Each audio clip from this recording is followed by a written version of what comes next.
Unsafe ആയിട്ടുള്ള പിക്ചേഴ്സിൽ നിന്നും നമുക്ക് കുട്ടികളെ എങ്ങനെ പ്രൊട്ടക്ട് ചെയ്യാം? എസ്പെഷ്യലി ഈ ഒരു എലിമെന്ററി സ്കൂൾ ടൈം പീരീഡിൽ സംഭവിക്കുന്ന ഒരു കാര്യമാണ് കുട്ടികൾ പല ഏജ് ഗ്രൂപ്പിലുള്ള കുട്ടികളുമായിട്ട് ഫ്രണ്ട്സ് ആവുന്നത്. അതുവഴി അവരൊരു ബാഡ് ആയിട്ടുള്ള പിക്ചറോ വീഡിയോയോ ഒക്കെ കണ്ടെന്നിരിക്കാം. അതിനുശേഷം അത് ആരോടും പറയാൻ പറ്റാതെ അവർക്കൊരു പേടിയോ ആൻസൈറ്റിയോ ഒരു ടെൻഷനോ ഒക്കെ വന്നെന്നിരിക്കാം. അത് പറഞ്ഞു കഴിഞ്ഞ് വഴക്ക് കിട്ടിയാലോ എന്നുള്ള തോട്ട്സ് ഒക്കെ എപ്പോഴും വന്നുകൊണ്ടിരിക്കാം. ഇങ്ങനെയുള്ള സിറ്റുവേഷൻസിൽ നമുക്ക് അവരെ 3 കാര്യങ്ങൾ പഠിപ്പിച്ചു കൊടുക്കാം. ഒന്ന്, teach them the difference between A safe and unsafe image. അതായത് അവരെ പേടിപ്പിക്കുന്നതോ വിഷമിപ്പിക്കുന്നതോ അൺകംഫർട്ടബിൾ ആക്കുന്ന ഏതൊരു വീഡിയോയോ ഫോട്ടോയോ സേഫ് അല്ലെന്ന് അവരെ പഠിപ്പിക്കുക. അത് കണ്ടാലോ ആരെങ്കിലും കാണിച്ചാലോ ഒരു സേഫ് അഡൾട്ടിനോട് പറയാനായിട്ട് അവരെ പഠിപ്പിക്കുക. 2, tell them not to trust everybody.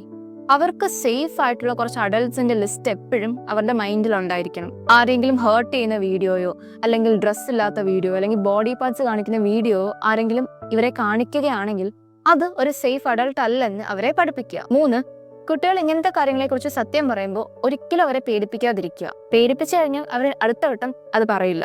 Tell them they will never get in trouble for telling the truth. Share this with all parents.